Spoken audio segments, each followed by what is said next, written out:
They say silence is empty, but what if silence is where you finally hear yourself? In a world that glorifies noise, where validation is measured in likes and happiness is tied to presence, we forget the rarest luxury of all, being whole on our own. But pause for a moment. What if solitude isn't loneliness, but the key to a richer, more meaningful existence? The ancient Stoics believed that true strength is found not in how we interact with the world, but in how we stand when no one is watching. So, let me ask you, if everything external was stripped away, no distractions, no applause, would you still find peace within yourself?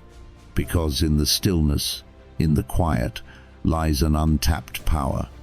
A power that can transform isolation into independence, absence into presence, and silence into the loudest statement of all: I am enough. 1. The art of letting go, finding freedom in release. We cling to what we know, relationships that have long lost their warmth, habits that quietly erode our well-being, beliefs that no longer serve us. We hold on, not because these things bring us joy, but because they are familiar, and in that familiarity we find a false sense of security. But let me ask you, if something weighs you down more than it lifts you up, is it truly yours to keep? The Stoics believed that suffering often comes not from the events in our lives, but from our resistance to change. We fear letting go because we mistake it for failure. But letting go is not losing. It is choosing. It is standing at the crossroads of life and deciding to walk away from what no longer nurtures your growth. It is understanding that real strength is not in how tightly you hold on, but in how willingly you release.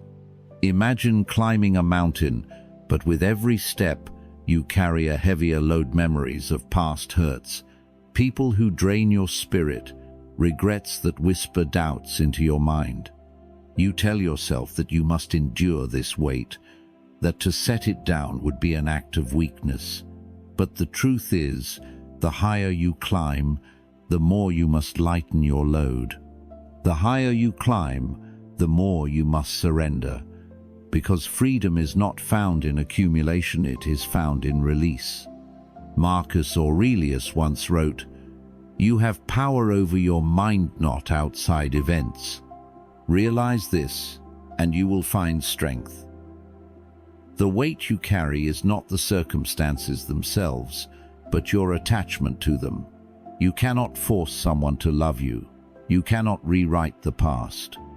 You cannot mold the world to fit your expectations, but you can control your response. You can choose to stop clinging to what depletes you. So, how do you begin? How do you let go of what you've spent years holding on to? The first step is clarity. Ask yourself, does this bring me peace, or does it bring me pain? Be honest. Often, we romanticize the things we should walk away from, telling ourselves that we are just being patient, just waiting for things to get better. But patience is not the same as self-betrayal. If something repeatedly drains your energy, erodes your confidence, or makes you feel small, it is not yours to keep. Next, embrace the discomfort of release. Letting go is not a painless process, it is an act of transformation. When a snake sheds its skin, it does not resist. It does not cling to the old layers that once protected it. It surrenders to change because it knows that growth demands it, and so must we. Perhaps you fear what lies on the other side of letting go. The emptiness, the unknown. But let me tell you, this emptiness is not a void. It is a space waiting to be filled with something new. It is the silent breath before the next chapter of your life begins. And if you never make space, How will you ever allow the right things to enter? Consider this.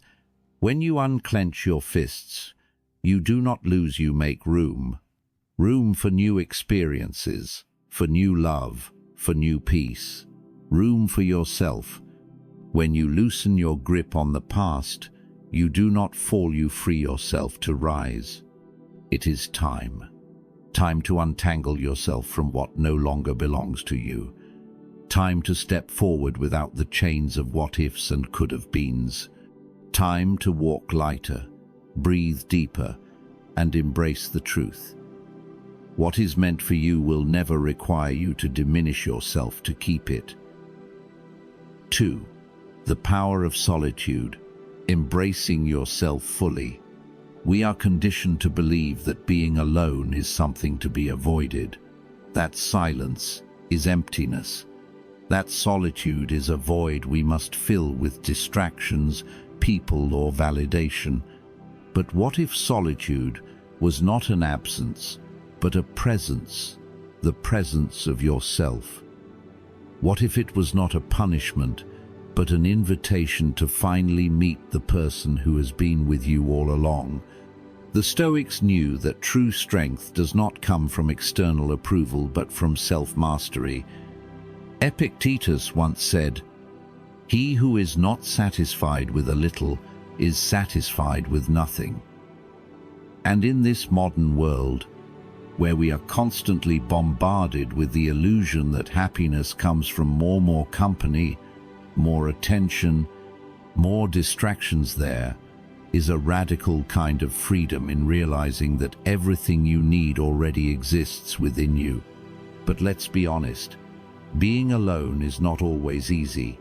There are moments when the silence feels deafening, when the absence of others makes you question your worth. We have been conditioned to see solitude as loneliness rather than an opportunity for self-discovery. But ask yourself, if you cannot enjoy your own company, how can you expect anyone else to? Self-acceptance is the foundation of peace. It is not about waiting for the world to embrace you. It is about embracing yourself first. When you look in the mirror, do you see someone worthy of love? Or do you see someone constantly seeking it from others?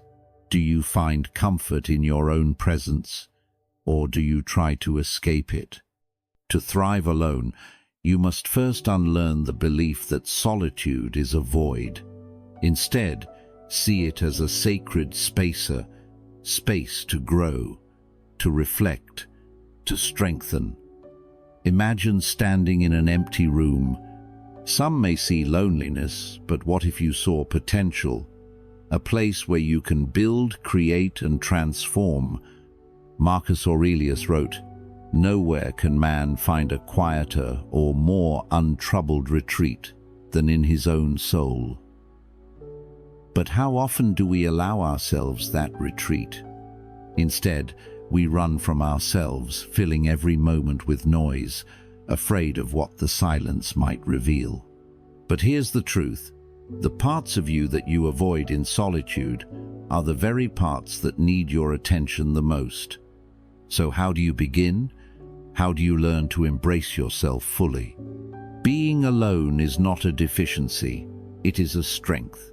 It is in solitude that you come to know yourself, not through the reflections of others, but through the clarity of your own thoughts. Take time each day to sit with yourself, without distractions. Go on a walk alone, eat at a restaurant by yourself, spend an evening in silence. Notice how your mind reacts. Does it crave noise? Does it seek escape? That reaction itself is a lesson. It shows you where you have been relying on external validation instead of internal fulfillment. Many people feel disconnected from themselves because they never take the time to truly be with themselves. Develop rituals that nurture your relationship with yourself. Journal your thoughts without judgment. Meditate on your emotions without running from them. Read books that challenge and expand your mind. Instead of waiting for someone else to offer you kindness, Offer it to yourself first. Too often, we tie our value to how others see us. We feel important when we are needed, when we are loved, when we are validated. But your worth is not something that fluctuates based on someone else's recognition. It is constant. You are enough not because someone else says so, but because you decide to believe it. Think of a tree standing alone in an open field. It does not seek approval to exist. It does not compare itself to the trees in the forest. It simply grows, firmly rooted in its own space. Be that tree. Grow where you are, not where others expect you to be. Many people fear solitude because they have spent their lives shaping themselves to fit into spaces that were never meant for them. But solitude gives you the opportunity to break free from that need, to exist as you are without justification, to wear what you want, think as you please, live in a way that aligns with your soul. Stop apologizing for being different. Stop shrinking yourself to make others comfortable. You do not need permission to be whole. There is a profound peace in watching the world move without feeling the need to chase it, to sit by the ocean and listen to the waves, to watch the sun rise without feeling the urge to capture it for validation, to laugh alone, to think deeply, to simply be. These are not small moments, they are everything. So ask yourself, are you afraid of being alone, or are you afraid of what you might discover in the silence? Because when you stop running, when you finally embrace yourself, you will realize something powerful. You were never truly alone to begin with. You have always had yourself. And if you can learn to love the person you are in solitude, then when you do choose to share your life with others, it will not be from a place of need, but from a place of fullness. Not seeking completion, but connection. Not fearing solitude, but cherishing it. 3. The art of letting go. Cleansing negativity from your life.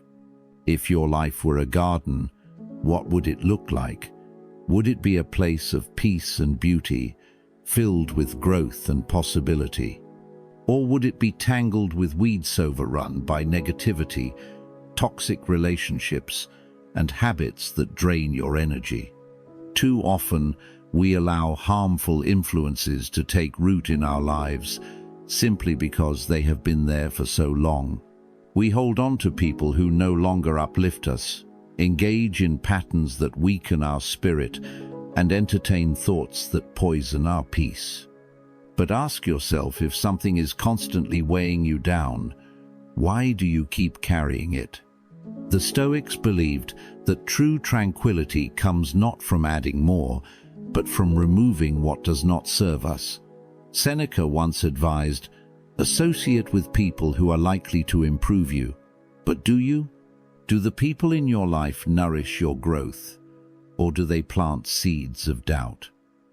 Do your habits empower you, or do they quietly strip you of your strength? Do your thoughts build you up, or do they keep you trapped in cycles of self-sabotage? Cleansing negativity is not just about letting go, it is about creating space. Space for clarity, space for freedom, space for the things that truly deserve a place in your life. Negativity is not always loud. Sometimes it whispers. It disguises itself as familiarity, as routine, as just the way things are. A friend who drains you with endless complaints. A habit that numbs you rather than strengthens you. A self-doubt that plays on repeat in your mind.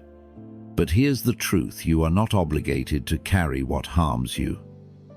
Not every friendship must be kept. Not every habit must be sustained. Not every thought must be believed. If something is eroding your peace, it is not your responsibility to endure it. It is your responsibility to remove it. We hesitate to let go because we fear the void it will leave behind. But emptiness is not the enemy stagnation is. If a tree refuses to shed its dead leaves, it cannot make way for new growth. And if you refuse to release what no longer serves you, how will you ever make room for the life you truly deserve? It is not cruel to set boundaries. It is not selfish to choose your well-being. It is not unkind to walk away from relationships that deplete you. Imagine carrying a heavy bag of stones, each one representing an obligation, a toxic presence, or a destructive habit. You may feel that you must keep carrying them, that it would be irresponsible to set them down. But what if you did? What if you lightened your load? What if, instead of carrying the unnecessary, you chose freedom? The world will not collapse because you decided to protect your peace. The only thing that will collapse is the illusion that you must endure suffering to be kind. Think of your mind and soul as a sacred space. Not everyone deserves access. Not every thought should be entertained. Not every situation requires your attention. Your energy is precious. Why waste it on things that leave you empty? Cleansing negativity is not just about removing people or habits. It is also about controlling what you allow into your mental and emotional space. Be mindful of what you consume. The news, social media, gossip, these can be invisible toxins, filling your mind with fear and anxiety. Filter them. Choose what nourishes your spirit. Choose your battles wisely. Not every insult requires a response. Not every disagreement needs your participation. Protect your peace by refusing to engage in unnecessary chaos. Reframe negative thoughts. Your mind is a powerful force, but left unchecked, it can become your greatest enemy. When you catch yourself dwelling on negativity, ask, is this thought helping me or harming me? If it is harming you, replace it. Challenge it. Do not let your own mind be the thing that holds you back. Creating a life that feels light. Imagine waking up one day and realizing that nothing is weighing you down, that you no longer carry the burdens that were never yours to hold, that your life feels light because you chose to free yourself. This is not an impossible dream. It is a decision to stop tolerating what drains you, a decision to walk away from what no longer aligns with you, a decision to no longer be available for anything that does not bring you peace. When you clear away the unnecessary, you will find that life becomes simpler, clearer, more intentional. You will never feel the need to explain yourself to those who do not understand you. You will no longer feel obligated to maintain connections that no longer serve you. You will no longer give your time, your thoughts, or your energy to things that diminish you. And in that space, in that newfound clarity, you will rediscover something you may have lost along the way yourself. 4. Unshakable worth, discovering the power within. If everything you owned, every title you carried, and every relationship in your life was stripped away, what would be left? Would you still see yourself as valuable, or has your sense of worth been tied to things outside of you? Most people spend their lives chasing validation, believing that happiness is found in being chosen, admired, or praised. But the truth is, self-worth is not something to be earned from others. It is something to be recognized within yourself. You are not valuable because someone says so. You are valuable because you exist, because you are. Marcus Aurelius wrote, "You have power over your mind, not outside events. Realize this, and you will find strength." But too often, we surrender that power. We let the world dictate our value, allowing rejection, failure, or comparison to define who we are. We let temporary setbacks make us forget our permanent worth. But let me ask you, who were you before the world told you who you should be? We are conditioned to believe that our worth is something fragile, something that must be proven. If people love us, we feel worthy. If they ignore us, we feel invisible. If we succeed, we feel valuable. If we fail, we feel worthless. But this cycle is a trap. Imagine a tree standing alone in an open field. It does not shrink when no one admires it. It does not demand validation to continue growing. It simply is. It reaches for the sky, not because it needs approval, but because that is its nature. Now, ask yourself, what if you stopped searching? What if you stopped waiting for permission to feel whole? True self-worth does not waver when others walk away. It does not crumble under criticism. It does not disappear when circumstances change. It is steady, unshaken, because it comes from within. One of the most damaging lies we tell ourselves is, I will be happy when I get that promotion, when they finally notice me, when I reach that goal. But the more you chase, the more distant happiness becomes. The Stoics understood this deeply. Seneca wrote, "It is not the man who has too little, but the man who craves more, that is poor." When you tie your worth to external things, you will always feel like something is missing. Because the moment you achieve one thing, the next craving appears, and suddenly you are not enough again. But what if, instead of chasing, you started choosing to see yourself as enough, right now, choosing to detach from what does not serve you, choosing to stand firm in who you are, without apology. Because confidence is not about being perfected, is about being at peace with your imperfections. What if the very things you criticize about yourself were actually signs of your uniqueness, the way you think differently, the way you see the world, the way you have endured despite everything? We are so quick to admire the resilience of others, but hesitate to recognize it within ourselves. But consider this: every scar, every lesson, every moment of struggle has shaped you into someone stronger than you were before. Instead of rejecting your imperfections, honor them. They are not signs of weakness, they are proof that you have lived. And if you still doubt your worth, ask yourself, would you ever speak to someone you love the way you speak to yourself? Would you tell a friend, you are only valuable if others approve of you? Would you tell a child, you are not enough unless you achieve more? If the answer is no, then why do you say these things to yourself? People will come and go. Achievements will rise and fall. Life will shift in ways you cannot control. But your standards show you allow yourself to be treated. What you accept, what you demand, those are within your power. Do not wait for the world to hand you your worth. Define it yourself. Do not beg for appreciation. If someone does not see your value, it is not your job to convince them. Do not stay where you are tolerated instead of celebrated. A room that does not appreciate you is not a room worth staying in. Do not shrink yourself to fit into spaces that were never meant for you. The right people, the right opportunities, the right life will not require you to become less. You do not need to prove your worth. You only need to honor it.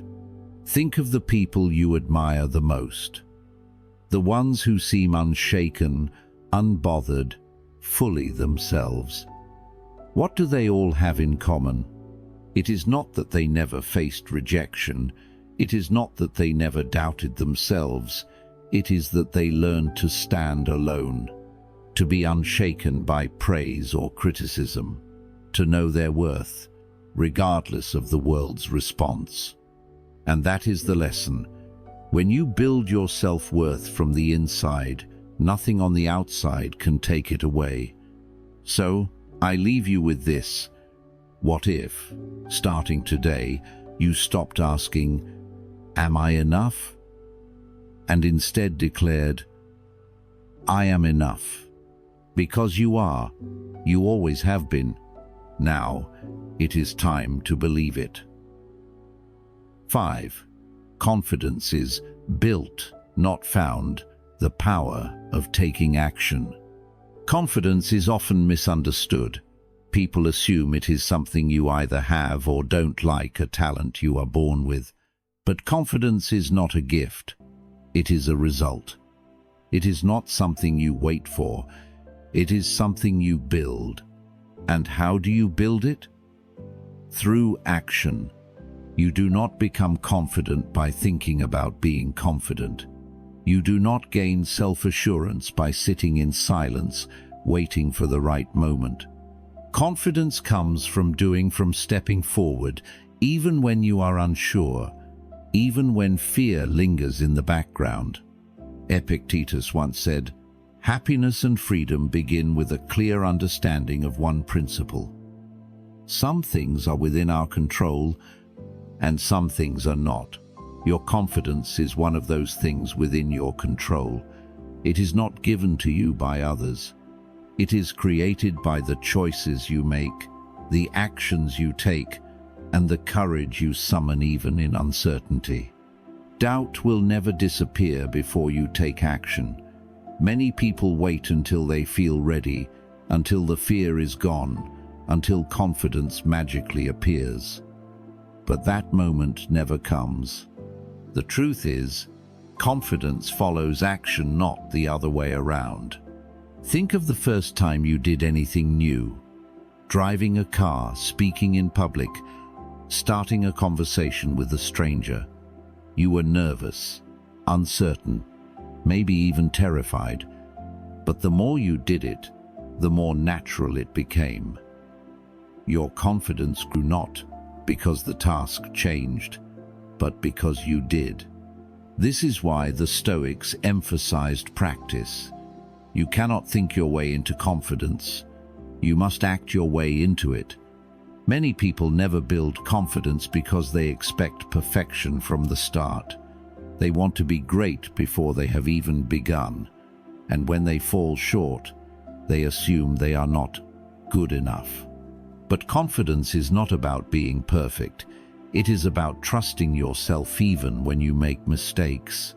It is about knowing that failure is not a reflection of your worth, but a necessary step in your growth. Instead of focusing on being flawless, focus on progress. Set small, achievable goals. Celebrate small wins. Take one step and then another. Because the more you prove to yourself that you can do something, no matter how small, the more confidence you gain. Marcus Aurelius reminded us, "Waste no more time arguing about what a good man should be. Be one. Stop overthinking. Stop hesitating. Just start." Many people unknowingly wait for permission to be confident. They believe they need someone else to validate them before they can believe in themselves. But let me ask you, who are you waiting for? Who do you think is going to grant you the right to be bold, to be capable, to be worthy? The truth is, no one is coming to do that for you. And that is a gift, because it means you are free. Free to stop asking, "Am I good enough?" and start declaring, "I am willing to grow." Confidence is not something you earn by pleasing others. It is something you cultivate by trusting yourself without needing external approval. A major reason people lack confidence is because they are too focused on results. They attach their self-worth to whether they succeed or fail. But the Stoics teach us to detach from the outcome and master the process. Instead of asking, "Will this work?" ask, "Am I showing up?" Instead of fearing failure, focus on getting better. A painter does not create a masterpiece with their first brushstroke. A warrior does not win every battle. A speaker does not captivate an audience with their first words. But they all keep going. They refine their craft. They trust the process. Confidence is not built in one moment. It is built in the moments you choose to keep going despite uncertainty.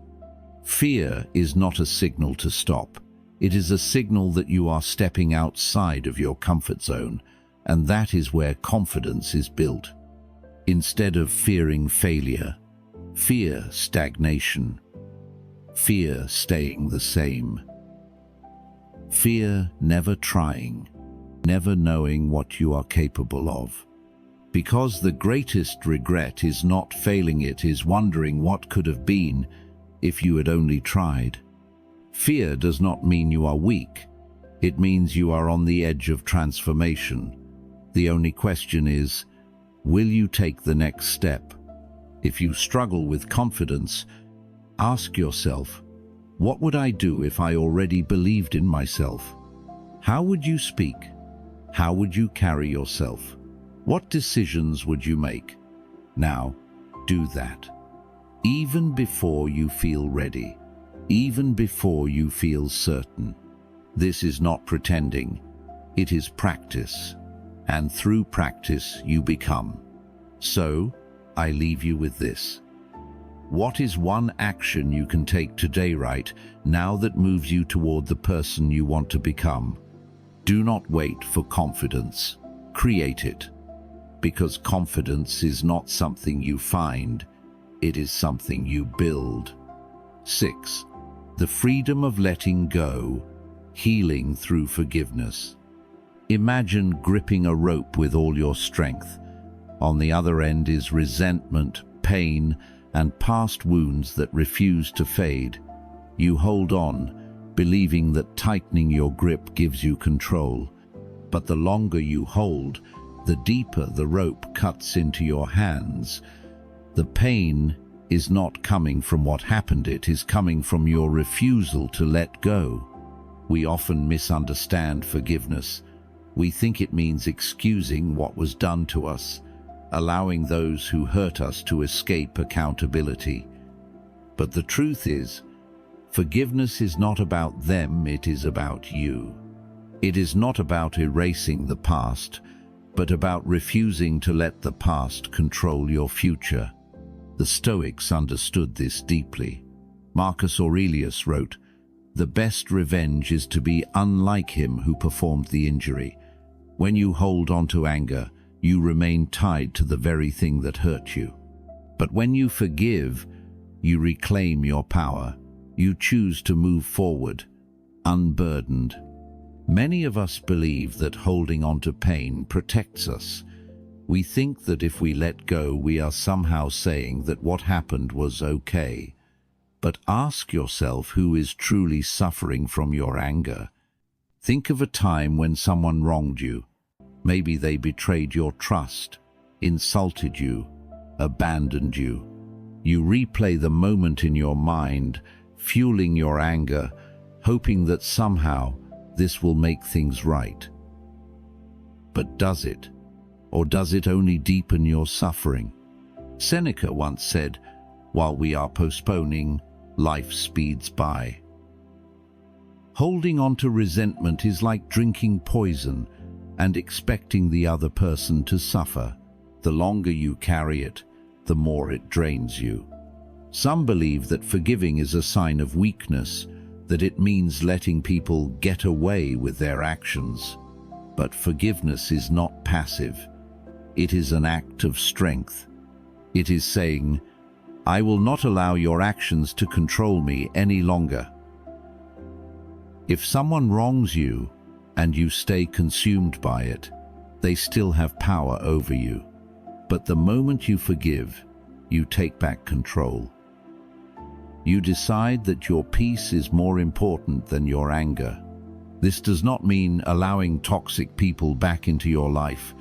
It does not mean tolerating mistreatment. It means choosing to release the emotional chains that keep you tied to them. Perhaps the most difficult person to forgive is not someone else, it is yourself. We all carry regrets, words we wish we had not said, opportunities we let slip away, mistakes that replay in our minds late at night. But here is a truth you must accept. You cannot heal while punishing yourself for the past. Think of a fire. If you keep feeding it with regret, it will keep burning.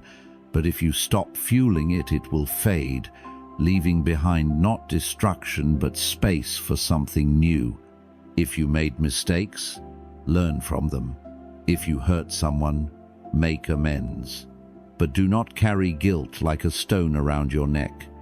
You are not defined by your past, you are defined by what you do next. Many people delay forgiveness because they are waiting for an apology that may never come. But what if you no longer needed it? The Stoics teach us that we cannot control the actions of others, only our response. If someone wronged you and never acknowledged it, does that mean you must suffer forever? Or can you choose to free yourself, even without their validation? When you stop waiting for an apology, you step into your own power. You choose to heal, regardless of whether they ever take responsibility. That is true freedom. Forgiveness is not always instant. It is a practice, a decision made again and again until the weight finally lifts. Here's how you start. Acknowledge your pain. Do not suppress it. Feel it fully, but recognize that it does not have to define you. Reframe the story.